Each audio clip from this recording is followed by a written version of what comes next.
Good morning बच्चों। ये class 9th का पहला वीडियो लेक्चर है जो रिकॉर्ड हो रहा है। ठीक है, क्लास 9th के लिए हम क्या कर रहे हैं, पहली बार वीडियो लेक्चर रिकॉर्ड कर रहे हैं। तो आई होप तुम लोग सब अच्छे होंगे, घर में होंगे अपने। ठीक है, क्या करते हैं, लेक्चर स्टार्ट करते हैं। अच्छा, अब क्या हो गया है ना, पहले तो क्लास 8 तक तुम लोग सब एक बैच में ही बैठते थे। स्टेट बोर्ड वाले और सीबीएसई बोर्ड वाले दोनों एक ही बैच में बैठते थे, तो एक कॉमन सिलेबस पढ़ाया जाता था। ठीक है, मतलब जो स्टेट बोर्ड के सिलेबस में होता था वो सीबीएसई वालों को भी पढ़ाया जाता था, और जो सीबीएसई वालों के सिलेबस में था वो स्टेट वालों को भी पढ़ाया जाता था। लेकिन अब से क्या होगा, अब से सिंस ये बैचेस अलग अलग हो गए हैं तो दोनों के लिए अलग अलग टॉपिक्स होंगे। ठीक है, अच्छा, अब दोनों के लिए जो अलग अलग टॉपिक है ना, तो अभी सिंस ये लॉकडाउन में जो क्लासेस स्टार्ट हुई हैं, तो वीडियो बार बार वीडियो रिकॉर्ड करने से अच्छा है हमने क्या किया है, एक कॉमन टॉपिक स्टार्ट करने का सोचा है। अब ये जो कॉमन टॉपिक है ना, आप ये देखना स्टेट बोर्ड के सिलेबस में भी है, और ये जो टॉपिक है वो सीबीएसई के सिलेबस में भी है। ठीक है, तो हम आज जो चैप्टर स्टार्ट करेंगे वो क्या है, न्यूटन लॉज ऑफ मोशन। हम आज जो चैप्टर स्टार्ट करने वाले हैं वो क्या है, न्यूटन लॉज ऑफ मोशन। बात समझ में आ रहा है? आज हमें क्या करना है, ये चैप्टर स्टार्ट करना है।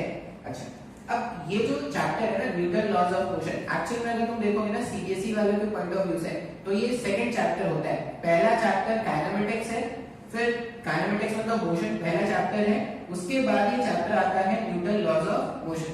अच्छा, अब यहाँ पे ना कुछ काइनेमेटिक्स के, अब मैं पूरा काइनेमेटिक्स तो नहीं पढ़ा सकता। ठीक है, मैं क्या करूंगा, काइनेमेटिक्स के कुछ बेसिक डेफिनेशंस यहाँ पे आपको जरूर बताऊंगा। अब जो भी मैं डेफिनेशंस बताऊंगा वो डेफिनेशंस तुम्हारे मोशन वाले चैप्टर के लिए हो जाएंगे, और साथ ही साथ यहाँ पे एलएलएम में भी हम उन डेफिनेशंस को यूज करने वाले हैं।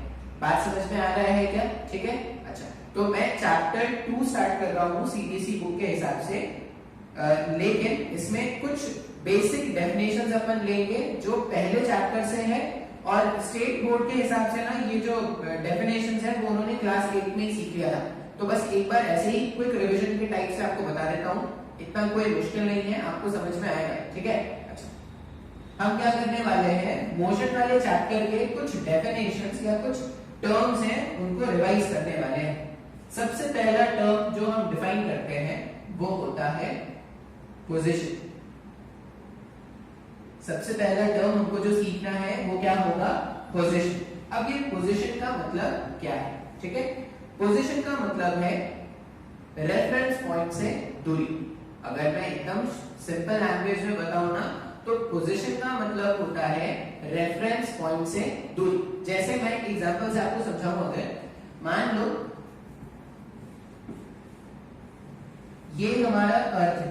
ठीक है, मान लो ये क्या है, ये हमारा अर्थ है, और यहां कहीं पर अर्थ का सेंटर है।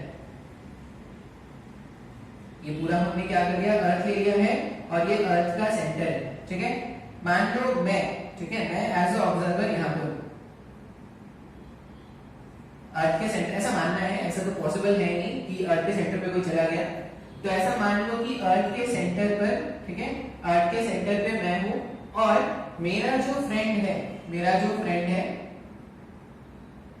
ठीक है, मान लो ये जो मेरा फ्रेंड है एफ, ये फ्रेंड अर्थ के सरफेस पे है। ये फ्रेंड तुम भी हो सकते हो, तुम अर्थ के सरफेस पे हो, तो तुम यहां पर हो, और मैं कौन हूं, मैं हूं ऑब्जर्वर। मैं कौन हूं, मैं ऑब्जर्वर हूं जो इस पार्टिकल को देखने वाला हूं। बात समझ में आ रहा है? तो मेरे रिस्पेक्ट में मैं क्या बोलूंगा, जो मेरा फ्रेंड है उसका पोजीशन क्या है, उसका पोजीशन आर है क्या, आर यहाँ पर क्या है, आर यहाँ पर रेडियस ऑफ अर्थ है। यहाँ पर जो आर हमने लिया है वो आर क्या है, आर है रेडियस ऑफ अर्थ। तो मैं क्या बोल रहा हूँ कि मेरे रेफरेंस में जब मैं ऑब्जर्वर हूं, तो मैं एज एन ऑब्जर्वर क्या बोल रहा हूँ कि ये जो फ्रेंड है एफ, ये फ्रेंड एफ का पोजीशन क्या है, तो ये फ्रेंड का पोजीशन है आर। आर मतलब रेडियस ऑफ अर्थ। बात समझ में आ रहा है? अच्छा, अभी मान लो कोई और इंडिविजुअल है, मान लो ये ऑब्जर्वर था, ये ऑब्जर्वर है, ये मान लो मैं ऑब्जर्वर था, मान लो एक और ऑब्जर्वर है। ठीक है, यहाँ कहीं पे स्पेस स्पेस में एक और कोई ऑब्जर्वर है और ये ऑब्जर्वर जो है मान लो ये ऑब्जर्वर 2 है, यहां पर एक और ऑब्जर्वर है ऑब्जर्वर 2, और ये ऑब्जर्वर 2 ने क्या देखा कि ये जो f है, ये जो f है, ठीक है, ये f इस ऑब्जर्वर 2 से मान लो कुछ तो h डिस्टेंस पर है। बात समझ में आ रहा है क्या? तो मैंने क्या बोला कि जब मैं ऑब्जर्वर हूं, मैं मोशन को एनालाइज कर रहा हूं या मैं किसी पार्टिकल को देख रहा हूं, तो ये जो f था पार्टिकल, उसके लिए ऑब्जर्वर 1 से पोजीशन कितना हो गया, r के बराबर हो गया। लेकिन इसी f को जब ये ऑब्जर्व करता तो ये क्या बोलता, ये सेपरेशन h हो जाएगा। बात समझ में आ रहा है? तो अगर मुझे किसी भी पार्टिकल का, अब देखो बिना आप पोजीशन जाने ना आप काइनेमेटिक्स नहीं सीख सकते, आप खुद से सोचो, किसी भी पार्टिकल का अगर आपको पोजीशन बताना है तो सबसे पहला काम आपको सिलेक्ट करना होगा ऑब्जर्वर कि कौन ऑब्जर्वर है। बात समझ में आ रहा है? इसका एक सिंपल सा एग्जांपल बताता हूं। मान लो एक रूम में दो फ्रेंड्स हैं, ठीक है, एक रूम में दो फ्रेंड्स हैं और वो क्या करें, एक स्विच बोर्ड को देख रहे हैं। अब अगर मैं बोलूं कि मान लो यहाँ पे एक स्विच बोर्ड है, वो तुमको दिख नहीं रहा होगा, मान लो एक स्विच बोर्ड है, तो एज एन ऑब्जर्वर जब मैं ऑब्जर्वर होता और मैं उस स्विच बोर्ड को देखता, मैं जब ऑब्जर्वर हूं और उस स्विच बोर्ड को देखूंगा तो इसका पोजीशन क्या हो जाएगा, यहाँ से यहाँ का डिस्टेंस इसका पोजीशन हो जाएगा। अच्छा, अब मेरा फ्रेंड कहीं दूर है, वो जब स्विच बोर्ड को देखेगा तो उसके लिए, उस फ्रेंड के लिए इस स्विच बोर्ड का ऑब्जर्व जो पोजीशन है वो चेंज हो जाएगा। बात समझ में आ रहा है? तो अगर तुमको मोशन समझना है तो तुमको पोजीशन जानना पड़ेगा, और पोजीशन डिफाइन करने के लिए तुमको रेफरेंस पॉइंट सेलेक्ट करना पड़ेगा। अब मैं एक और एग्जांपल आपको बताता हूँ पोजीशन का। जैसे तुमने ये सुना होगा ना कि मान लो तुम क्या कर लो, तुम दिल्ली में हो और तुम दिल्ली से मुंबई का डिस्टेंस जानना चाहते हो कि दिल्ली और मुंबई के बीच में कितना सेपरेशन। अब दिल्ली एक पॉइंट जैसा है क्या, या मुंबई एक पॉइंट जैसा है क्या कि दोनों के बीच का डिस्टेंस निकाल लेंगे? दिल्ली बहुत बड़ा है एरिया वाइज, मुंबई भी बहुत बड़ा है एरिया वाइज। अब जब भी तुम मैप में सर्च करते होगे ना दिल्ली और मुंबई के बीच का डिस्टेंस, तो तुमको एक लेंथ मिलता होगा क्या, किलोमीटर्स में कुछ लेंथ आता होगा। अच्छा, अब ये जो सेपरेशन है वो कैसे लिया गया है? ये सेपरेशन लेने के लिए दिल्ली से मुंबई का जो सेपरेशन होता है, एक्चुअली अगर तुम ट्रेन के हिसाब से बात करोगे ना, मान लो तुमने दिल्ली से मुंबई जाने के लिए अगर ट्रेन का टिकट कराया ना, उसमें ट्रेन के टिकट में देखना किलोमीटर्स भी प्रिंटेड होते हैं। तो वो किलोमीटर्स कहां से कहां प्रिंटेड है? वो दिल्ली स्टेशन से मुंबई स्टेशन के बीच की जो डिस्टेंस है ना वो प्रिंटेड होता है। बात समझ में आ रहा है? अगर मैं बोल रहा हूं कि मेरे को क्या करना है, पोजीशन डिफाइन करना, मान लो मैं दिल्ली स्टेशन पे हूं और मेरे को मुंबई स्टेशन का पोजीशन बताना है, तो मैं दिल्ली स्टेशन क्या हो गया, दिल्ली स्टेशन मेरा ऑब्जर्विंग पॉइंट हो गया और मेरे को कहां पे देखना है, मुंबई स्टेशन को देखना है। तो दिल्ली स्टेशन से मुंबई स्टेशन का जो गैप हो गया या जो सेपरेशन हो गया, वही क्या होगा, मुंबई स्टेशन का पोजीशन होगा with respect to Delhi station. बात समझ में आ रहा है? और एक छोटा सा एग्जांपल बताओ, अगर बाई रोड अगर आप बात करोगे कि दिल्ली स्टेशन से मुंबई स्टेशन बाई रोड मेरे को जाना है, तो उसके बीच में अपन कैसे लेते हैं, जो दिल्ली होगा, दिल्ली का जो हाईएस्ट जुडिशियरी ऑफिस होगा, ठीक है, या ऐसा समझो पोस्टल ऑफिस के टर्म्स बताते हैं, दिल्ली का जो हाईएस्ट पोस्टल ऑफिस होगा और मुंबई का जो हाईएस्ट पोस्टल ऑफिस होगा, मतलब मेन ब्रांच जो बोलते हैं, पोस्ट ऑफिस के मेन ब्रांच, दिल्ली के पोस्ट ऑफिस का मेन ब्रांच और मुंबई के पोस्ट ऑफिस का मेन ब्रांच, इन दोनों के बीच का जो गैप होता है उसी को हम क्या करते हैं, किलोमीटर्स में मेजर करते हैं। बात समझ में आ रहा है? तो अगर मैं बोलूं कि दिल्ली वाला जो पोस्ट ऑफिस है वो मेरा रेफरेंस पॉइंट है, तो मुंबई वाले पॉइंट का पोजीशन क्या हो जाएगा, उन दोनों के बीच का सेपरेशन। बात समझ में आ रहा है क्या? अगर आपको मोशन सीखना है तो सबसे पहला टर्म आपको क्या बताना है, पोजीशन, और पोजीशन डिफाइन करने के लिए आपको क्या बताना पड़ेगा कि आपने रेफरेंस किसको माना है। जैसे दिल्ली से मुंबई का डिस्टेंस कुछ अलग है, अगर मैं आगरा और मुंबई के डिस्टेंस के बारे में बात करूं तो सेम डिस्टेंस होगा क्या, नहीं, अलग अलग डिस्टेंसेस होंगे ना। तो अगर तुम रेफरेंस पॉइंट चेंज कर दोगे तो सेम पार्टिकल का पोजीशन चेंज हो जाएगा ना। बात समझ में आ रहा है? ठीक है, तो हमने पहला टर्म क्या बताया, पोजीशन। अब ये पोजीशन जो है, पोजीशन किस पे डिपेंड कर रहा है, रेफरेंस पॉइंट पे। अगर तुमने रेफरेंस पॉइंट चेंज कर दिया तो पार्टिकल का पोजीशन भी क्या हो जाएगा, चेंज हो जाएगा। अगर ये रेफरेंस पॉइंट है तो इसका पोजीशन क्या है, r, अगर ये रेफरेंस पॉइंट है तो इसका पोजीशन क्या है, h। बात समझ में आ रहा है क्या? या कोई अगर और एलिमेंट होता तो उसके रिस्पेक्ट में फिर से इसका पोजीशन क्या होता, चेंज हो जाता। क्लियर है? ठीक है। अब मैंने एक टर्म सीख लिया पोजीशन, ठीक है। अब पोजीशन के बाद हमने दो वर्ड सीखे एक्चुअली में, तो पोजीशन सीखा और हमने क्या सीखा, रेफरेंस पॉइंट। जब तक आप रेफरेंस पॉइंट नहीं डिफाइन करोगे ना, आप किसी भी ऑब्जेक्ट के मोशन को स्टडी नहीं कर पाओगे, ठीक है। अच्छा, सेकंड वर्ड जो, देखो पोजीशन का कोई डेफिनेशन नहीं है तो अभी रहने देते, उसका कोई डेफिनेशन होता नहीं है। सेकंड वर्ड जो हमको सीखना है वो हमको सीखना है distance and displacement. Second word जो हमको सीखना है वो क्या है, डिस्टेंस एंड डिस्प्लेसमेंट, ठीक है। अब पहले तो ना दोनों के डेफिनेशंस लिख देता हूं, फिर दोनों को एक एक करके समझते हैं। मान लो मैं बोल रहा हूं कि मेरे को डिस्टेंस फाइंड करना है, तो डिस्टेंस का मतलब क्या होता है, actual path length, actual path length covered by the object, ठीक है। इतना कोई भारी भरकम डेफिनेशन नहीं है, अभी तुम बस लिख लेना, स्क्रीन पॉज करके लिख लेना, एक बार में दोनों समझ में आ जाएगा। डिस्टेंस का मतलब actual path length covered by the object, और डिस्प्लेसमेंट, अगर मैं बोलूं कि मुझे डिस्प्लेसमेंट डिफाइन करना है तो डिस्प्लेसमेंट का मतलब होता है shortest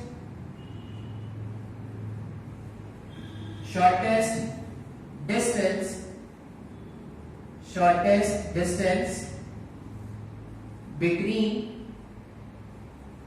final position and initial position, shortest distance between final position and initial position। अच्छा, ये दोनों डेफिनेशंस आपको नोट कर लेना है, अभी दोनों डेफिनेशन समझ में आ जाएंगे, बहुत ही आसान से डेफिनेशंस है। अच्छा, एक और वर्ड जो आपको सीखना है, डिस्टेंस हो या डिस्प्लेसमेंट हो, दोनों का एसआई यूनिट, डिस्टेंस हो या डिस्प्लेसमेंट हो, दोनों का, अब ये एसआई यूनिट क्या है, एसआई यूनिट एक स्टैंडर्ड यूनिट है जो फिजिक्स में बहुत ज्यादा यूज होता है, ठीक है। इसके अलावा भी और सिस्टम होते हैं, तुमने शायद लोअर क्लासेस में पढ़ा होगा, सीजीएस सिस्टम होता है, एमकेएस सिस्टम होता है।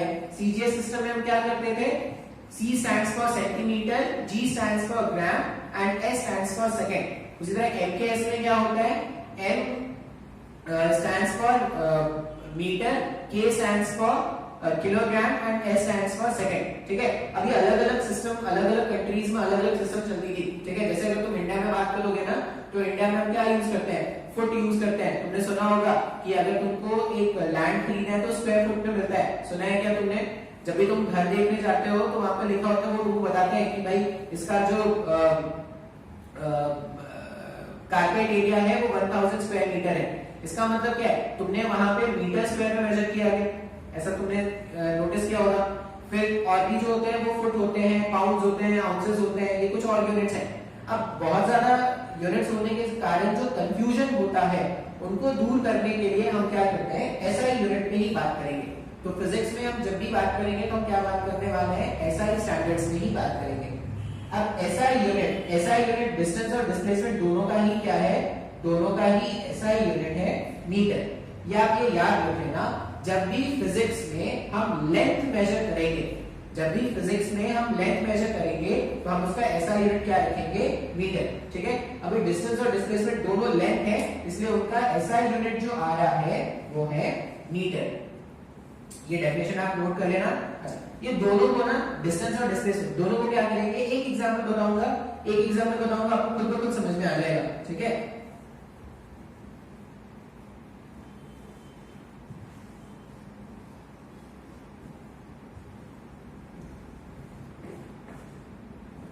मान लो एक पार्टिकल है, ये कहना है कि एक सर्कुलर आर्क है, ठीक है। ये है एक सर्कुलर या सेमी सर्कुलर है, ऐसा मान लेते हैं, सेमी सर्कुलर आर्क। सर आप सर्कल जानते हो, सर्कल को आधा काट के रखा है, ये हमारे पास क्या है, एक सेमी सर्कल है। यहाँ कहीं पे सेंटर होगा और यहां से यहां का जो सेपरेशन है वो है उसका रेडियस, सर्कल का रेडियस r, ठीक है। पार्टिकल जो है ना, मान लो एक पार्टिकल है, ये पार्टिकल क्या कर रहा है, इस सर्कुलर पाथ में ऐसे मूव कर रहा है, यहां से लेके यहां तक चला गया। पार्टिकल ने ए पॉइंट से स्टार्ट किया था और फाइनली पार्टिकल कहां पहुंच गया, बी पॉइंट पर पहुंच गया। बात समझ में आ रहा है? पार्टिकल ए पॉइंट से स्टार्ट करेगा और कहां तक चला जाएगा, बी पॉइंट तक। अब पार्टिकल ए पॉइंट से चलता हुआ बी पॉइंट पे आ गया, मेरे को कैलकुलेट करना है डिस्टेंस और मेरे को कैलकुलेट करना है डिस्प्लेसमेंट। अब दोनों का कैलकुलेशन करने के लिए ना दोनों के डेफिनेशंस को अच्छे से देख लेते हैं। डिस्टेंस हमने क्या बोला था, एक्चुअल पाथ कवर्ड, जो भी पार्टिकल है जिस पाथ में भी वो चल रहा है, जिस पाथ में भी वो चल रहा है उस पाथ का जो लेंथ होता है वही क्या है, डिस्टेंस है। बात समझ में आ रहा है क्या? पार्टिकल जिस पाथ में चल रहा है, जैसे पार्टिकल को मैंने क्या बोला, सेमी सर्कुलर पाथ में चल रहा है ना, तो पार्टिकल अगर एक्चुअली इस पाथ में मूव कर रहा है तो यहां से यहां का जो लेंथ होगा वही तो डिस्टेंस होगा ना। बात समझ में आ रहा है? अच्छा, अब शायद आपको पता हो कि अगर सर्कल ये क्या हो जाएगा, यहां से यहां पे मैं चलूंगा तो ये मेरे पास सेमी सर्कल का लेंथ मेरे को जानना है क्या? पूरे सर्कल का पेरीमीटर जब आप कैलकुलेट करते हो या पूरे सर्कल का जब आप सर्कमफेरेंस कैलकुलेट करते हो तो वो 2 × पाई × r होता है ना, ये आपने लोअर क्लासेस में सीखा होगा। मान लीजिए ऐसा सर्कल है और अगर आपको पूरा यहां से यहां तक का लेंथ जानना होता है तो ये जो लेंथ होता था वो 2 × पाई × r होता है। बात समझ में आ रहा है? जहां पे r क्या होता था, r² रेडियस होता था। अब अगर यहां से यहां ये पूरा लेंथ अगर 2 × पाई × r है तो इसका आधा लेंथ कितना होगा, 2 × पाई × r डिवाइडेड बाय 2 करोगे क्या, तो 2 से 2 अगर कैंसिल कर दोगे तो पाई × r आ जाएगा। बात समझ में आ रहा है? तो इस वाले डायग्राम के हिसाब से अगर मैं बोलूं कि मुझे डिस्टेंस कैलकुलेट करना है तो डिस्टेंस क्या हो गया, a से b तक मूव किया ना, अगर a से b तक मूव किए तो जो भी डिस्टेंस हमने ट्रैवल किया है वो कितना हो जाएगा, 2 पाई कैपिटल R का आधा। मतलब जो भी हमने डिस्टेंस ट्रैवल किया वो कितना हो जाएगा, पाई × r मीटर्स में, ऐसा लिखेंगे क्या, इतना डिस्टेंस पार्टिकल ने क्या किया है, ट्रैवल किया है। आई होप आपको डेफिनेशन समझ में आया है। अगर ये डेफिनेशन समझ में आया है तो न्यूमेरिकल में कोई प्रॉब्लम नहीं होगा आपको, ठीक है। अच्छा, अब मेरे को बात करना है डिस्प्लेसमेंट पे। तो डिस्प्लेसमेंट क्या है, डिस्प्लेसमेंट हमने A से स्टार्ट करके B तक पहुंचा। अब ये मेरा स्टार्टिंग पॉइंट है और ये मेरा फाइनल पॉइंट है। मैंने A पॉइंट से स्टार्ट करके B पॉइंट तक मेरे को आना है। मैंने आपको डिस्प्लेसमेंट क्या बताया था, shortest distance from initial point to final point, ऐसे तो लिखा है ना, shortest distance from initial position to final position. अब ये मेरा इनिशियल पोजीशन है और ये फाइनल पोजीशन है B। दो पॉइंट्स के बीच का जो शॉर्टेस्ट डिस्टेंस है, दो पॉइंट्स के बीच का जो शॉर्टेस्ट डिस्टेंस है वो स्ट्रेट लाइन डिस्टेंस होता है। दो पॉइंट्स का जो शॉर्टेस्ट डिस्टेंस है वो स्ट्रेट लाइन डिस्टेंस होता है। इसका मतलब A से B को ज्वाइन करने वाला जो स्ट्रेट लाइन होगा, A से B को ज्वाइन करने वाला जो स्ट्रेट लाइन होगा वही हमारा क्या होगा, शॉर्टेस्ट डिस्टेंस होगा क्या। अब ध्यान से देखोगे अगर तो ये डायमीटर हो गया क्या, A से B तो डायमीटर हो गया ना। अगर A से B डायमीटर है तो डिस्प्लेसमेंट क्या हो जाएगा, या तो मैं लिख सकता हूं डिस्प्लेसमेंट जो है वो डायमीटर के इक्वल है, या इसी डिस्प्लेसमेंट को 2 टाइम्स ऑफ रेडियस भी लिख सकते हैं क्या, हाँ या ना। तो अगर आपको डेफिनेशन क्लियर है, अगर आपको डेफिनेशन क्लियर है तो आपको ये न्यूमेरिकल भी समझ में आया होगा। डिस्टेंस का मतलब पार्टिकल जिस पाथ पर एक्चुअल में चल रहा है उस पाथ का जो लेंथ है उसको अगर तुम कैलकुलेट कर लेते हो तो वो क्या है, डिस्टेंस है। और अगर तुमको डिस्प्लेसमेंट जानना है तो तुम डिस्प्लेसमेंट में क्या करोगे, पार्टिकल जिस पाथ पे भी चल रहा हो, ठीक है, पार्टिकल जिस पाथ पे भी चल रहा हो, हमें क्या करना है, सिर्फ इनिशियल पॉइंट और फाइनल पॉइंट देखना है। अब इनिशियल पॉइंट और फाइनल पॉइंट को ज्वाइन करने वाला शॉर्टेस्ट डिस्टेंस वही क्या होता है, डिस्प्लेसमेंट होता है।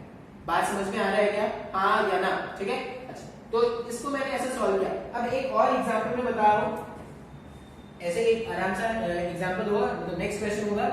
तो पहले मैं जैसी डायग्राम बनाऊंगा ना, खुद से कोशिश करना सॉल्व करने का। एक बार अगर आपको लगे कि हाँ मेरा आंसर आ गया है, तभी आप स्क्रीन स्टार्ट करके आंसर चेक करना कि आपने सही सॉल्व किया है या गलत हो गया हो, ठीक है। लेकिन जैसे ही मैं क्वेश्चन दूंगा आप स्क्रीन को पॉज करना और क्वेश्चन को खुद से सॉल्व करना। जब तक आप फिजिक्स में प्रॉब्लम्स खुद से नहीं बनाओगे ना आपको समझ में नहीं आने वाला। बात समझ में आ रहा है क्या? ठीक है, चलो देखते हैं। एक पार्टिकल था, ये ए पॉइंट से स्टार्ट किया, ए से बी गया ऐसे, और ये बी से सी पॉइंट चला गया ऐसे। बात समझ में आ रहा है? पार्टिकल ने क्या किया, ए पॉइंट से स्टार्ट किया बी तक, बी से चला गया वो सी तक, ठीक है। ए से बी का जो लेंथ है वो उसने बताया है 5 मीटर, और बी से सी का जो लेंथ है वो उसने बताया है 12 मीटर। बात समझ में आ रहा है? ऐसा डायग्राम गिवन है, पार्टिकल ए से बी गया, फिर बी से सी गया।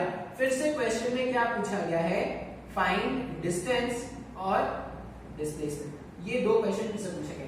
स्क्रीन पॉज करना है और खुद से सॉल्व करने की कोशिश करनी है, ठीक है। अच्छा, चलो मैं सॉल्व कर देता हूं। अगर मैं डिस्टेंस के बारे में बात करूं तो डिस्टेंस क्या होता है, एक्चुअल पाथ लेंथ कवर्ड, ठीक है। तो एक्चुअल पाथ कौन सा है, ए से बी गए फिर बी से सी गए, तो एक्चुअल पाथ क्या हो जाएगा, 5 मीटर इधर और 12 मीटर इधर, मतलब 5 + 12। एक्चुअल डिस्टेंस जो है वो 17 मीटर्स का है क्या। डिस्टेंस अगर मेरे को कैलकुलेट करना है तो 5 + 12 वो कितना हो जाएगा, 17 मीटर्स का हमारे पास डिस्टेंस हो गया है। अब डिस्प्लेसमेंट कैसे कैलकुलेट करते हैं, डिस्प्लेसमेंट कैलकुलेट करने के लिए अपने को पॉइंट ए और पॉइंट सी का मिनिमम गैप देखना है। पॉइंट ए और पॉइंट सी का मिनिमम गैप अगर आप देखोगे तो ये स्ट्रेट लाइन जो होगा इसको अगर मैं ज्वाइन कर दूंगा, ए पॉइंट से सी पॉइंट, ये मेरा स्टार्टिंग पोजीशन था और ये सी मेरा फाइनल पोजीशन हो गया ना। स्टार्टिंग पोजीशन और फाइनल पोजीशन को ज्वाइन करने वाला जो लाइन होगा, स्ट्रेट लाइन, वही तो डिस्प्लेसमेंट है ना। मतलब इस डायग्राम के हिसाब से ये जो रेड लाइन है, ये रेड लाइन का लेंथ जो होगा वही तो अपना डिस्प्लेसमेंट होगा। अभी ये 5 मीटर की 12 मीटर, अच्छा, और ये क्या है ना, ये 90 डिग्री मेंशन है। अगर ये 90 डिग्री है, ये 5 है, ये 12 है, तो पाइथागोरस थ्योरम से अपन AC का लेंथ कैलकुलेट कर सकते हैं क्या। तो अगर मेरे को डिस्प्लेसमेंट कैलकुलेट करना है तो डिस्प्लेसमेंट डायग्राम के हिसाब से AC के लेंथ के इक्वल होगा क्या। अच्छा, फ्रॉम पाइथागोरस थ्योरम हम क्या जानते हैं, AC² = AB² + BC² लिख सकते हैं क्या। From Pythagoras theorem AC² = AB² + BC²। अगर मैं इसको सॉल्व कर लूं तो AC² का मतलब AB² मतलब 5 का स्क्वायर प्लस BC² मतलब 12 का स्क्वायर। जब आप इसको और सिंप्लीफाई करोगे दैट इंप्लाइज AC² इक्वल, ठीक है। जब ये क्वेश्चन सॉल्व कर रहे थे वो वीडियो थोड़ा पॉज हो गया था। इस वाले क्वेश्चन में डिस्टेंस कितना आया है, अगर इस वाले क्वेश्चन में हमको डिस्टेंस कैलकुलेट करना है तो डिस्टेंस क्या हो जाएगा, AB + BC। एक्चुअल पाथ जो मूव करते हैं उसका जो सम होता है वही तो डिस्टेंस होता है। तो इस वाले क्वेश्चन में जो डिस्टेंस ट्रैवल्ड है वो हो जाएगा 5 + 12, तो आंसर कितना आ जाएगा, 17 मीटर्स का क्वेश्चन में हमने क्या किया है, डिस्टेंस कवर किया है। अगर मैं डिस्प्लेसमेंट के बारे में बात करूं तो डिस्प्लेसमेंट क्या है, शॉर्टेस्ट डिस्टेंस है। किसके बीच का, इनिशियल पोजीशन और फाइनल पोजीशन के बीच का शॉर्टेस्ट डिस्टेंस। अब मैंने स्टार्ट इस पॉइंट से किया और मेरे को एंड यहां पे करना है, ए से स्टार्ट करके मेरे को सी पे एंड करना है। तो ए से स्टार्ट करके अगर मैं सी पे एंड करूंगा तो डिस्प्लेसमेंट ये हो जाएगा क्या, ए से सी का जो लेंथ होगा वही तो हमारा डिस्प्लेसमेंट हो जाएगा। तो डायग्राम के हिसाब से अगर मैं डिस्प्लेसमेंट बोलूं कि मेरे को फाइंड करना है डिस्प्लेसमेंट, तो डिस्प्लेसमेंट क्या हो जाएगा, AC के इक्वल हो जाएगा क्या। अच्छा, पाइथागोरस थ्योरम से हम क्या जानते हैं, अच्छा ये क्या है, ये जो है वो 90 डिग्री, ये मेंशन ऐसा क्वेश्चन, ठीक है। पाइथागोरस थ्योरम से हम क्या जानते हैं कि AC का जो स्क्वायर होगा वो AB² + BC² इसके इक्वल होगा क्या, पाइथागोरस थ्योरम से हम जानते हैं। अच्छा, इसका मतलब मैं इसको ऐसा भी लिख सकता हूं, AC² = AB² मतलब 5² + BC² कितना 12 स्क्वायर लिखा जा सकता है ना। पाइथागोरस थ्योरम आपने मैथ्स में सीखा होगा लोअर क्लासेस में। जब आप इसको सिंपलीफाई करोगे तो AC स्क्वायर हो जाएगा 5 का स्क्वायर 25 और 12 का स्क्वायर 144। इसका मतलब AC का स्क्वायर जो है वो 169 आ गया है। दैट इंप्लाइज AC जो होगा वो 30 मीटर्स का होगा। तो ये हमारा आंसर है। हमने क्या कर लिया, डिस्टेंस भी कैलकुलेट कर लिया, हमने क्या कर लिया, डिस्प्लेसमेंट भी कैलकुलेट कर लिया। दोनों के वैल्यूज हमारे पास आ गया ना। बस हमें क्या करना है, डेफिनेशन अच्छे से याद रखना है। अगर आपको डेफिनेशन आता होगा तो आपको डिस्टेंस और डिस्प्लेसमेंट में कोई प्रॉब्लम नहीं होगा।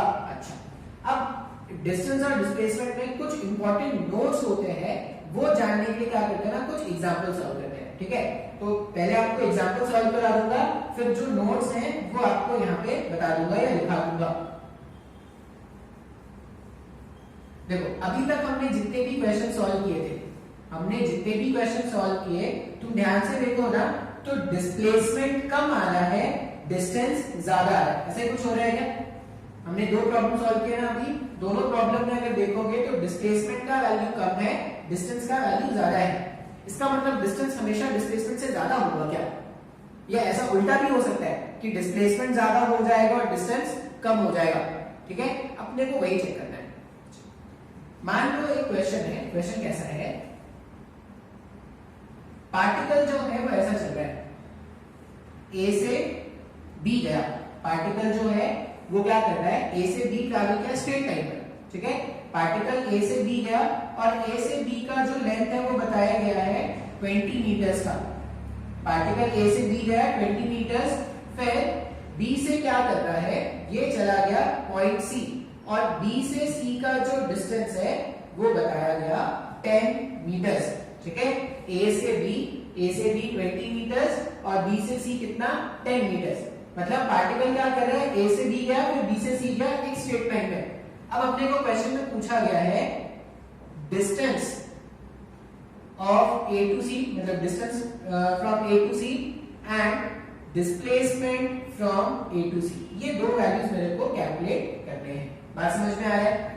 फिर से बेसिक डेफिनेशन की तरफ जाते हैं। बेसिक डेफिनेशन क्या होता था, अगर मेरे को डिस्टेंस जानना है तो डिस्टेंस जानने के लिए मैं क्या बोलूंगा, जो भी एक्चुअल पाथ लेंथ मैंने कवर किया है उसका जो एडिशन होगा या उसका जो सम होगा वही तो हमारा डिस्टेंस हो जाएगा। तो डिस्टेंस अगर देखोगे तो डिस्टेंस में पार्टिकल क्या कर रहा है, एक्चुअल में पार्टिकल पहले ए से बी गया फिर बी से सी गया, ए से बी गया फिर बी से सी गया। अगर आप ए से बी और बी से सी के वैल्यूज को लिख दोगे तो डिस्टेंस हमारे पास 30 मीटर्स का आ गया। सर ये मेरे को नहीं समझ में आया सर, डिस्टेंस जो है वो 30 मीटर्स का आ गया। बात समझ में आ रहा है? अब मैं डिस्प्लेसमेंट की बात करूं, अगर आप डिस्प्लेसमेंट के बारे में सोचोगे तो डिस्प्लेसमेंट का मतलब क्या है, अपने को शॉर्टेस्ट डिस्टेंस चाहिए इनिशियल पॉइंट से फाइनल पॉइंट का, ये डिस्टेंस अपने को चाहिए। अभी दो पॉइंट को ज्वाइन करने वाला shortest distance straight line path होता है, हाँ या ना? तो जो मैंने रेड से बनाया है वही मेरा डिस्प्लेसमेंट है। अब यहाँ पे भी अगर मैं डिस्प्लेसमेंट कैलकुलेट करना चाहूंगा ए से सी का, तो डिस्प्लेसमेंट AC जो है, डायग्राम से देखो, अगर वो स्ट्रेट लाइन पाथ है तो वो अभी भी AB प्लस BC है, मतलब अभी भी वो 30 मीटर्स का है क्या? इसका मतलब अगर क्वेश्चन को अगर डायग्राम को ध्यान से देखोगे तो अगर पार्टिकल स्ट्रेट लाइन पाथ में चल रहा है, तो जितना उसका डिस्प्लेसमेंट होगा वही उसका डिस्टेंस भी है। देखो डिस्टेंस और डिस्प्लेसमेंट का वैल्यू सेम आया है। बात समझ में आ रहा है? ये एग्जांपल हमारे पास क्या हो गया, फर्स्ट एग्जांपल। आई होप ये समझ में आ गया। तो अभी क्या याद रखना कि अगर पार्टिकल स्ट्रेट लाइन पाथ में चल रहा है, तो जितना डिस्टेंस होगा उतना ही डिस्प्लेसमेंट होगा क्या? अभी कितना याद रख सकते हैं? इसी क्वेश्चन में ना थोड़ा सा और एडवांसमेंट करते हैं। ठीक है, ये जो क्वेश्चन था इसी क्वेश्चन में थोड़ा सा और एडवांसमेंट करते हैं। अच्छा, आप ये क्या करना है, एग्जांपल 1 के नाम से नोट करना या एग्जांपल 3 है, शायद ये एग्जांपल 3 के नाम से नोट करना। नेक्स्ट एग्जांपल देखते हैं, एग्जांपल 4। अब एग्जांपल 4 को अपने को सॉल्व करना है। एग्जांपल 4 कैसा है, पार्टिकल ने पॉइंट ए से स्टार्ट किया, बी तक चला गया। ए से बी का जो डिस्टेंस है वो बताया गया है 20 मीटर्स। फिर से पार्टिकल बी से स्टार्ट करके पहुंच गया पॉइंट सी तक और ये जो डिस्टेंस है वो बताया गया था 10 मीटर्स। अब सी पे आने के बाद पार्टिकल क्या कर रहा है, ये घूम के ऐसा आना स्टार्ट करेगा स्ट्रेट लाइन पे, लेकिन ये घूम के ऐसा आना स्टार्ट करेगा और कहां पहुंच जाएगा, डी पॉइंट पे। बात समझ में आ रहा है क्या? ये ऐसे ऐसे आया और ये घूम के यहाँ पे इसी पार्ट पे घूम के ऐसा आ गया, मतलब ऐसा चला और फिर घूम के इसी पार्ट पे ऐसा आ गया। बात समझ में आ रहा है? ए से बी गए, बी से सी गए, वापस डी आ रहे हैं। अब इस केस में ये सी से डी का जो लेंथ है वो कितना बताया गया, वो बताया गया है 5 मीटर्स का। अब इसी क्वेश्चन में हमसे फिर से क्या पूछा गया है, डिस्टेंस। पहले तो पूछा गया है distance from A to D और बाद में पूछा गया है displacement from A to D. अच्छा, अब डिस्टेंस फिर से स्क्रीन पॉज करना और खुद से सॉल्व करने की कोशिश करना, दोनों कैलकुलेट करना, बाद में अपन चेक कर लेते हैं। चलो चेक करते हैं, सॉल्व करके देखते हैं। मेरे को डिस्टेंस जानना है। डिस्टेंस का मतलब होता है जो भी एक्चुअल पाथ लेंथ पार्टिकल ने मूव किया है उसका जो सम होगा वही तो डिस्टेंस है। तो इस डायग्राम के हिसाब से पार्टिकल पहले क्या कर रहा था, पार्टिकल पहले ए से बी गया था, ए से बी गया, फिर पार्टिकल कहां गया, बी से सी गया, फिर पार्टिकल फाइनली सी से डी आया। बात समझ में आ रहा है? पहले ए से बी गए, फिर बी से सी आए, फिर सी से डी वापस घूम के आया। अब अगर मैं डिस्टेंस कैलकुलेट करूं, तो ए से डी कितना हो गया, 20 हो गया। बी से सी कितना है, 10, और सी से डी कितना हो गया, 5। अगर मैं सबको ऐड करके लिख दूं तो कितना आ जाएगा, 35 मीटर्स का हमारे पास डिस्टेंस आ गया है। हाँ या ना? बात समझ में आ रहा है? अगर आपको डेफिनेशन समझ में आया है तो कोई प्रॉब्लम नहीं होगा इस तरह कैलकुलेशन में। अच्छा, डिस्प्लेसमेंट मेरे को जानना है। मैंने स्टार्ट ए पॉइंट से किया था, क्या पॉइंट ए से मैंने स्टार्ट किया था और मैं फाइनली एंड कहां पे कर रहा हूं, मैं फाइनली एंड डी पॉइंट पे कर रहा हूं। क्या ए से स्टार्ट किया और डी पे हमने क्या कर लिया, खत्म कर लिया। ए से स्टार्ट किया चलना और डी पर आके रुक गए, मतलब ये जो रेड लाइन से मैंने बनाया है वो हमारा डिस्प्लेसमेंट है क्या? हाँ या ना? अच्छा, अब बोले सर पार्टिकल यहां पर क्यों चला था, आपने वहां का डिस्प्लेसमेंट क्यों नहीं देखा? तुम अगर ध्यान से सोचो, देखो ये वाली पॉइंट से जब पार्टिकल डी से चलता हुआ वापस डी पे आ गया, जहां से स्टार्ट किया घूम के अगर मैं वहीं पे आ जाऊं तो डिस्प्लेसमेंट कितना हो गया, 0 हो गया। मतलब डिस्प्लेसमेंट का यहां से आके कोई वैल्यू नहीं आना चाहिए, वो 0 हो जाएगा। क्यों?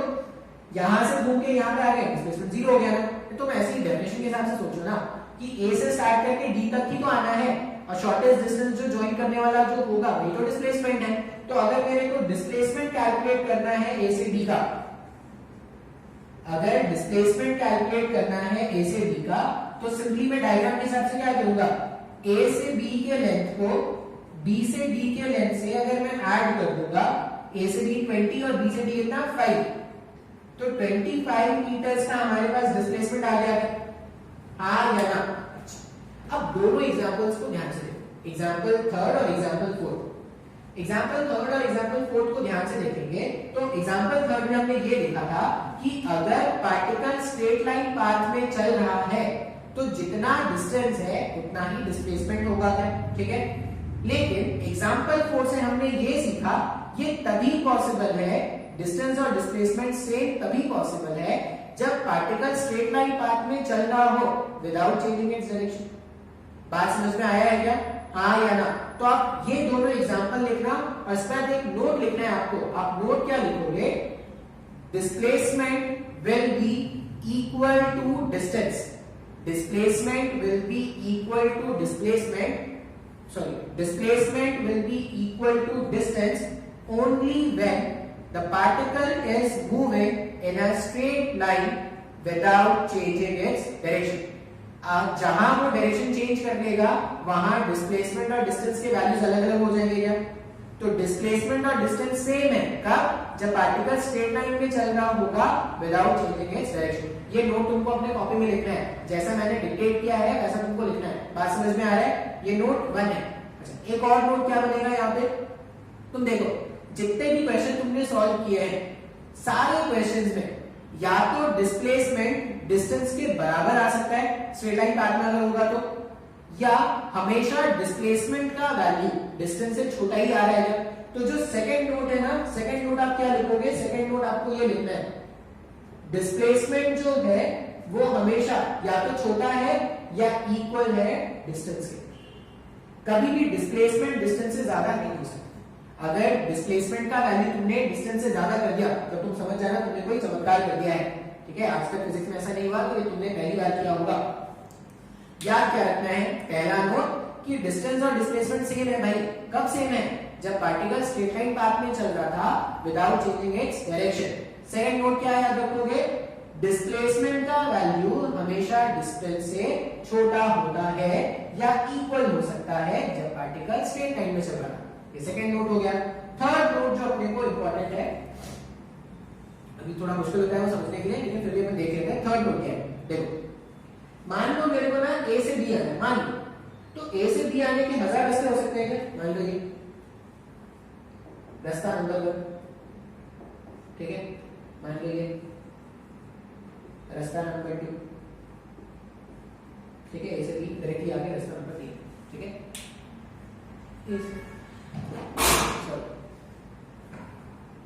ए से बी आना है। अब ए से बी आने के, सबको हटा देते हैं, इसका मतलब नहीं है। ए से बी आने के 1000 रास्ते हो सकते हैं क्या, ए से बी आने के अगर 1000 रास्ते हो सकते हैं, मतलब 1000 डायरेक्शन है ए से बी जाने के। लेकिन अगर मैं डिस्प्लेसमेंट बोलूं तो पार्टिकल ऐसा चले, पार्टिकल ऐसा चले, डिस्प्लेसमेंट हमेशा ए से बी, ये स्ट्रेट लाइन पाथ ही होगा क्या, हाँ या ना। इसका मतलब जो डिस्प्लेसमेंट है उसका एक फिक्स डायरेक्शन है। फिक्स डायरेक्शन इनिशियल पॉइंट से फाइनल पोजीशन तक है। डिस्टेंस का ऐसा कोई डायरेक्शन है क्या, नहीं। डिस्टेंस तो किसी भी बात से हो सकता है। ए से बी जाने के 1000 रास्ते हो सकते हैं, उन 1000 रास्तों में से कोई भी एक रास्ता ले लो, लेकिन डिस्प्लेसमेंट हमेशा उन दोनों को ज्वाइन करने वाला जो स्ट्रेट लाइन होगा वही होगा क्या, हाँ या ना। तो हम जो तीसरा नोट लिखेंगे, तीसरा नोट क्या लिखेंगे, तीसरा नोट ऐसा लिखना, distance is a scalar quantity. ठीक है, अब तीसरा नोट क्या लिखोगे, distance is a scalar quantity as it cannot have any specific direction. ऐसा लिखना, distance is a scalar quantity as it cannot have any specific direction, but displacement is a vector quantity. Displacement is a vector quantity as it is always directed from initial position to final position. ठीक है, आपको scalar और vector, scalar और vector ऐसे समझना है कि displacement का एक फिक्स डायरेक्शन है, इसलिए वो वेक्टर है। डिस्टेंस का कोई डायरेक्शन नहीं हो सकता, इसलिए वो क्या है, वो स्केलर है। आपको ऐसा ही याद रखना है। बात समझ में आ रहा है। स्केलर वेक्टर एक बहुत ही बड़ा चैप्टर होता है, वो 11th में सीखते हैं अपन, अभी के लिए आप इतना ही याद रखना। बात समझ में आया क्या? तो ये 3 नोट है जो आपको लिख लेने हैं, अपने कॉपी में लिख लेने हैं, याद भी करने हैं एग्जांपल के साथ। तो आई होप आपको ये डिस्टेंस और डिस्प्लेसमेंट का टर्म समझ में आया हो। अब अगर डिस्टेंस और डिस्प्लेसमेंट समझ में आया हो ना, तो हम क्या कर सकते हैं, स्पीड और वेलोसिटी पर बात कर सकते हैं। ठीक है, देखो ये स्पीड और वेलोसिटी तभी समझ में आएगा जब डिस्टेंस और डिस्प्लेसमेंट क्लियर हो। अगर तुमको डिस्टेंस और डिस्प्लेसमेंट में जरा सा भी डाउट लग रहा है ना, तो तुम वीडियो लेक्चर को दोबारा से देखना। जब तक तुम 100% सेटिस्फाइड नहीं हो जाओ, देखो तुम डाउट भी पूछ सकते हो, जो तुम्हारा ग्रुप बना हुआ है तो उसमें डाउट पूछ सकते हो, मैं कुछ क्वेश्चन दूंगा तुम वहां पे भी सॉल्व कर सकते हो। ठीक है, तुम कमेंट में पूछ सकते हो वीडियो लेक्चर के नीचे। तो आप डाउट पूछना, जितने डाउट पूछोगे उतना अच्छा से आपको समझ में आएगा। ठीक है, नेक्स्ट टर्म हमें जो सीखना है वो क्या है, स्पीड एंड वेलोसिटी।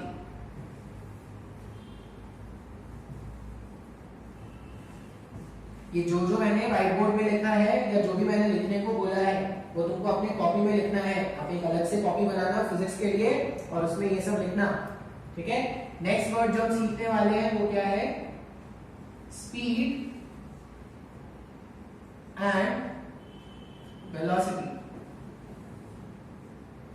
हम जो सीखेंगे वो क्या है, स्पीड एंड वेलोसिटी। ठीक है, अब स्पीड एंड वेलोसिटी का मतलब क्या है। ठीक है, तुमने सुना होगा, कोई नया वर्ड नहीं है, मान लो एक कार है और ये कार क्या कर रहा है, 40 किलोमीटर पर आवर के स्पीड से ट्रैवल कर रहा है। मान लो ऐसा लिखा हुआ है, ऐसा कोई डायग्राम में बना हुआ है, एक कार है जो 40 किलोमीटर पर आवर की स्पीड से ट्रैवल कर रहा है। अब इससे मेरे को क्या समझ में आएगा, ठीक है, तुमने देखा होगा बाइक्स में जो स्पीडोमीटर होता है, कार्स में स्पीडोमीटर होता है, ठीक है। अब ये जो स्पीडोमीटर होते हैं वो क्या बताते हैं, ठीक है, क्या बता रहे हैं, तो स्पीड का ना एक बेसिक आइडिया हमारे दिमाग में है कि हाँ भाई स्पीड मतलब ज्यादा स्पीड मतलब गाड़ी ज्यादा तेजी से भाग रही है, कम टाइम में अपन घर पहुंच सकते हैं, कम स्पीड है तो ज्यादा टाइम लगेगा घर पहुंचने में, ऐसा अपने को समझ में आता है। अगर मैं बोल रहा हूं ना कि कार है जिसका स्पीड कितना है 40 किलोमीटर पर आवर, इसका क्या मतलब है, इसका ये मतलब है कि अगर इस कार को ऐसे ही चलने दिया जाए, ठीक है, अगर मैं बोल रहा हूं कि कार है जिसका स्पीड कितना है 40 किलोमीटर पर आवर, इसका ये मतलब इस कार को अगर आपने चलने दिया, और चलने दिया कब तक चलेगा, अगर आपने इसको 1 घंटे तक चलने दिया ना, 1 आवर के अगर आपने इस कार को छोड़ दिया तो ये 1 आवर में कितना डिस्टेंस कवर कर लेगा 40 किलोमीटर। बात समझ में आ रहा है, मतलब अगर अभी ये कार यहाँ पे, ठीक है, मान लो अभी मैं बोल रहा हूँ कि 12 बज रहे थे, 12 बजे में अगर ये कार यहाँ पे है तो 1 बजे जैसी घड़ी में 1 बजेंगे तो वो कार कहाँ पहुंच जाएगा, यहाँ से 40 किलोमीटर दूर पहुंच जाएगा।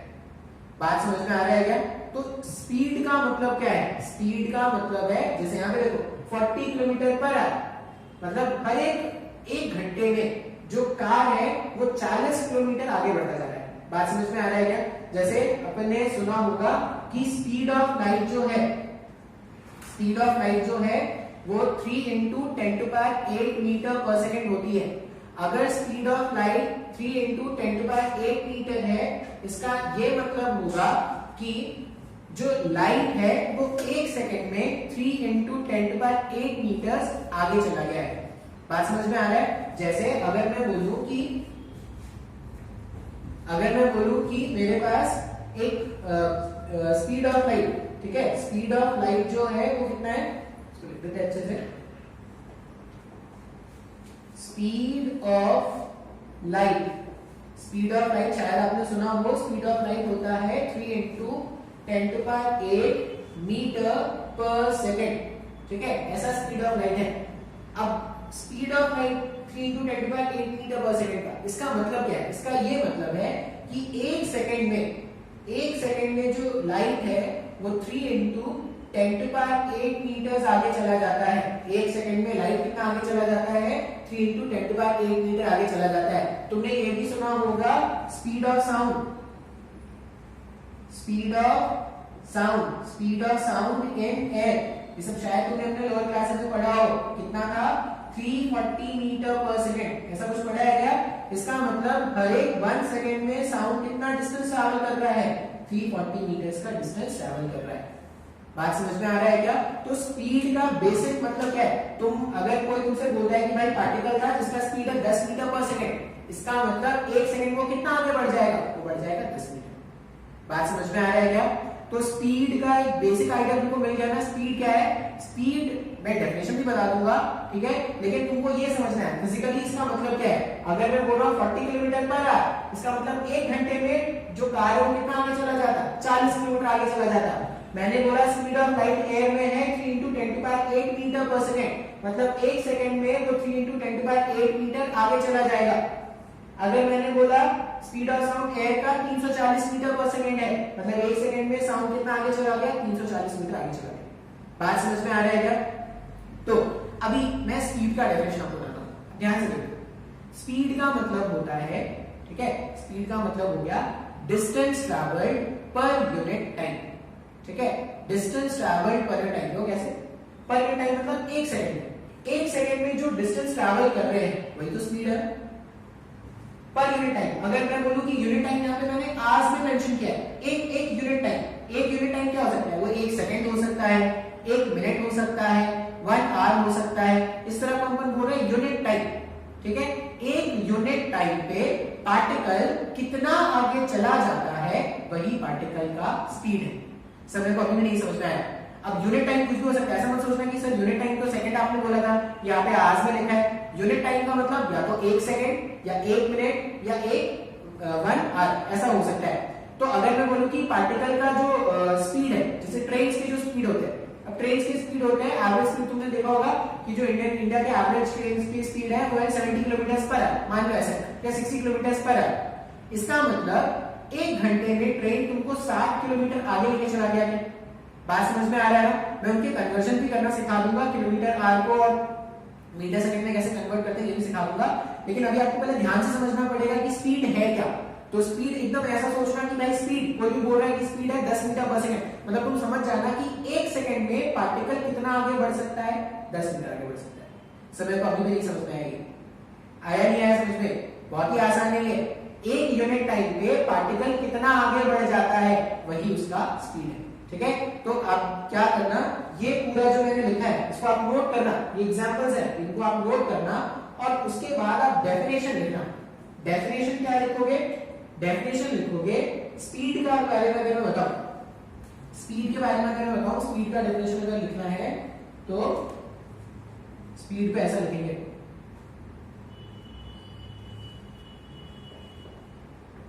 डिस्टेंस ट्रैवल्ड, हटा देते हैं, नोट कर लेना,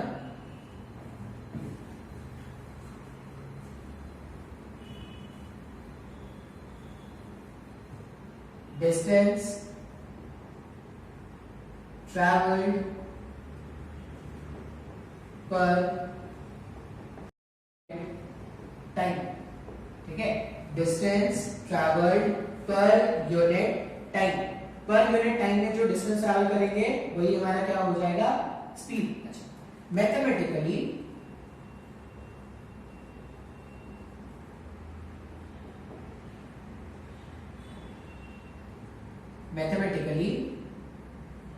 speed equals to distance upon time। Mathematically speed equals to distance upon time, ये फॉर्मूला अपने को याद रखना है। ठीक है, अच्छा मान लो मेरे को स्पीड का ऐसा यूनिट जानना है, मेरे को स्पीड का ऐसा यूनिट जानना है, तो स्पीड का ऐसा यूनिट जानने के लिए अपन क्या करेंगे, डिस्टेंस अपॉन टाइम से रिलेटेड है ना। डिस्टेंस का ऐसा यूनिट क्या है, डिस्टेंस का ऐसा यूनिट, डिस्टेंस मतलब लेंथ ऑफ मीटर होता है, और टाइम का ऐसा यूनिट क्या होता है, सेकंड्स। तो यहां से देखो मीटर पर सेकंड, इसका मतलब स्पीड का ऐसा unit, SI unit of speed.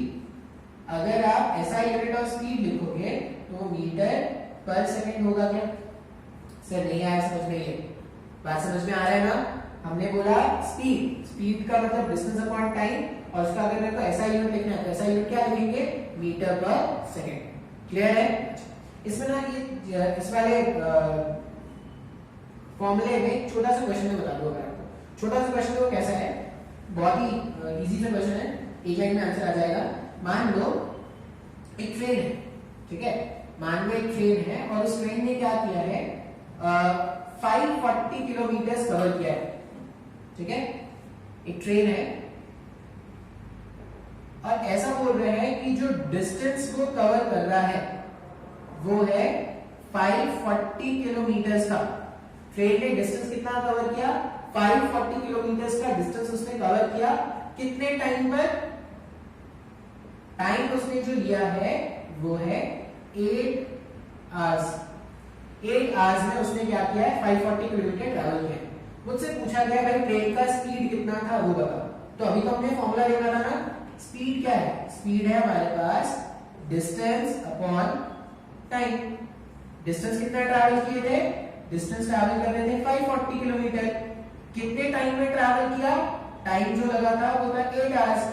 8 अगर मैं इसको सिंपलीफाई करूंगी, कैंसिल आउट तो नहीं हो रहा अच्छे से, यहाँ पे क्या हो जाएगा, अगर मैं 2 से डिवाइड कर दूं तो 270 लिख सकते हैं ऐसा, और ये 4 आएगा, यहाँ से देख लेते हैं, 4 ये 1 हो जाएगा, 24 6 हो गया, 30 मतलब 28 जो होगा 28 7 में होगा, और ये 5 हो जाएगा। ऐसा कुछ हो जाएगा क्या, मतलब जो स्पीड है, स्पीड जो आया वो 67.5 किलोमीटर पर आवर आ रहा है। मतलब हर 1 घंटे में वो जो ट्रेन है वो कितना आगे चला जा रहा था, 67.5 किलोमीटर पर आवर। सर मेरे को ये सब नहीं समझ में आ रहा है। देखो ये बहुत ही आसान है, ये बहुत ही आसान है, बहुत ही बेसिक्स है, लोअर क्लासेस में तुमने ये सब सीखा है। ठीक है, अच्छा अब आई होप कि आपको स्पीड समझ में आ गया है कि स्पीड क्या है। अब मेरे को नेक्स्ट वर्ड सीखना है वेलोसिटी। मेरे को नेक्स्ट वर्ड क्या सीखना है, वेलोसिटी, ध्यान से देखना कैसे डिफाइन करेंगे वेलोसिटी।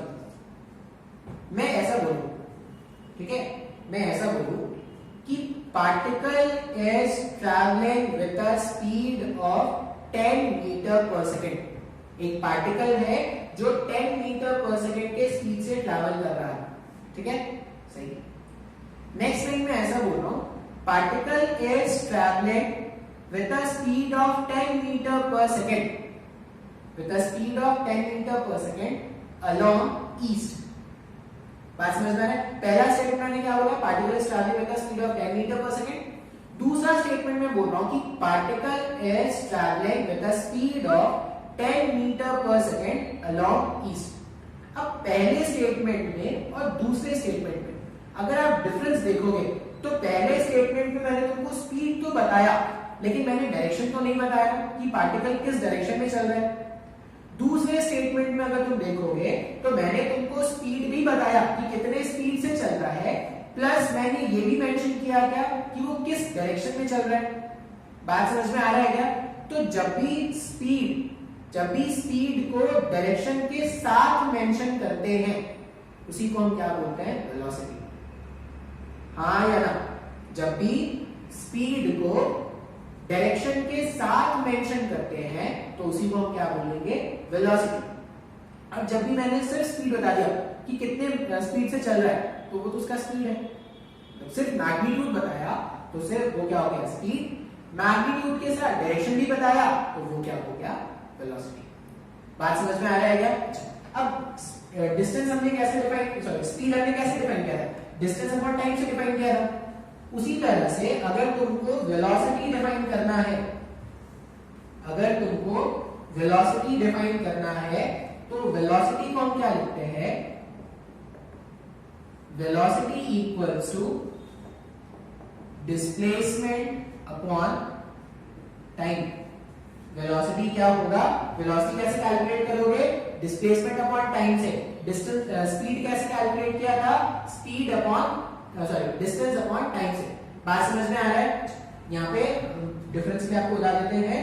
स्पीड में हमने क्या लिखा था, स्पीड में हमने लिखा था distance upon time, velocity displacement upon time, speed distance upon time. अच्छा, ये डिस्प्लेसमेंट कैसा क्वांटिटी है, स्केलर या वेक्टर? डिस्प्लेसमेंट बताया ना, वेक्टर है, डायरेक्शन बताना पड़ता है। अगर डिस्प्लेसमेंट वेक्टर है तो वेलोसिटी भी क्या है, velocity is also a vector quantity, ठीक है। और जो मैंने एग्जांपल तुमको बताया था, मैंने क्या बताया था, car is travelling at a speed of 10 metre per second along east. तो मैंने क्या किया, तुमको मैग्नीट्यूड भी बताया, मतलब एक न्यूमेरिकल वैल्यू भी बताया और तुमको डायरेक्शन भी बताया गया। जब मैं दोनों बातों को बताऊं मतलब दोनों इंफॉर्मेशन, मैग्नीट्यूड भी बताया और डायरेक्शन भी बताया, तो वो मैं क्या बता रहा हूं, वेलोसिटी।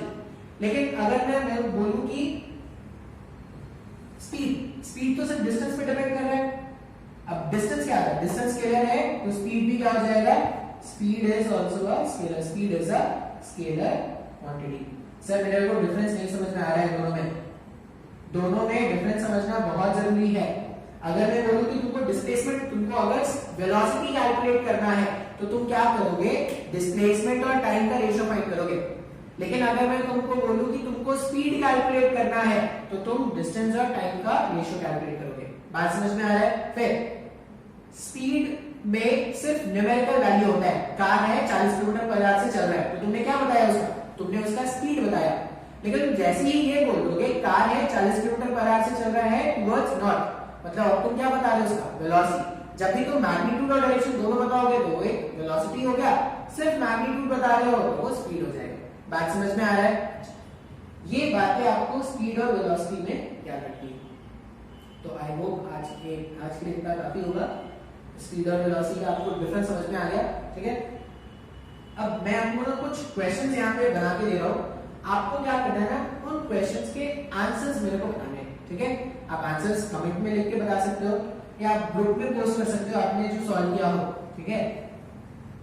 जितना मैंने आज पढ़ाया है ना उस पे बेस्ड कुछ क्वेश्चंस हैं जो आपको सॉल्व करना है और उसका आंसर आपको बताना है। क्वेश्चन वन क्या है, ये A B C D 10 metre 20 metre 10 metre, ठीक है। यहाँ पे आपको बताना है डिस्प्लेसमेंट एंड जितने भी क्वेश्चन है यहाँ पे find the displacement and distance, यही क्वेश्चन, ठीक है। क्वेश्चन क्या रखेगा, find the displacement and distance, ये क्वेश्चन है जो आपको सॉल्व करना है। डायग्राम नंबर 1 है, ठीक है। क्वेश्चन 2 क्या होगा, ऐसा है,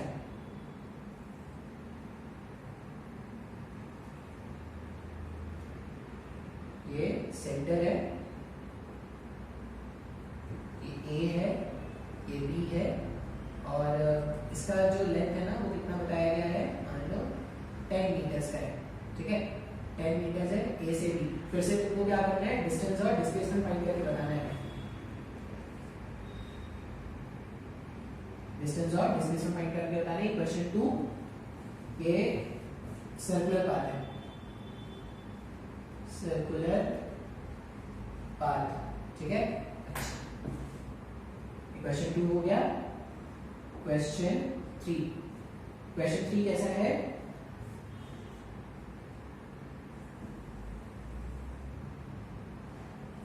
ऐसा,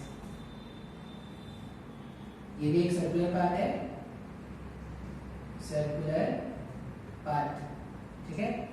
इसका जो रेडियस है वो कितना है, 10 मीटर्स का इसका भी रेडियस है, ठीक है। और पार्टिकल ए पॉइंट से ट्रैवल करके बी पॉइंट तक आ गया है, पार्टिकल ए पॉइंट से ट्रैवल करके कितना आ गया, बी पॉइंट तक आ गया है। बात समझ में आ रहा है। वापस से ये क्या है, ये इसका सेंटर है। आपको बताना है, अच्छा ए से बी जाने का जो टाइम है ना, वो टाइम कितना लगा है, वो टाइम लगा है 20 सेकेंड्स का। ए से बी जाने का जो टाइम है वो कितना लगा, 20 सेकेंड्स का। आपको कैलकुलेट करना है स्पीड एंड वेलोसिटी, ये दोनों आपको फाइंड करना है। बात समझ में आ रहा है। क्वेश्चन 1 और क्वेश्चन 2 में आपको डिस्टेंस और डिस्प्लेसमेंट बताना है, क्वेश्चन 3 में आपको स्पीड और वेलोसिटी बताना है, ठीक है। अच्छा इसमें आंसर यहाँ पे अगर पाई आएगा तो आंसर को पाई के टर्म्स में ही रखना, 3.14 वैल्यू नहीं पुट करना है, पाई के टर्म्स में, मतलब जो भी आएगा आंसर 2 पाई 3 पाई जो भी आएगा वैसा पुट कर देना, पाई के टर्म्स में आंसर चाहिए। तो ये 3 क्वेश्चंस हैं जो आपके होमवर्क है, ठीक है। आपकी होमवर्क है, आपको ये सॉल्व करना है। खुद से सोचना, दूसरे के सॉल्यूशंस मत देखना, ठीक है। खुद से सोचना, ट्राई करना, और अगर तुमको लगता है कि हाँ सर मैंने सॉल्व कर लिया है तो तुम मुझे ग्रुप में डाल सकते हो, कमेंट करके बता सकते हो वीडियो के नीचे। बात समझ में आ रहा है। तो इतना ही रहने देते हैं आज के लिए।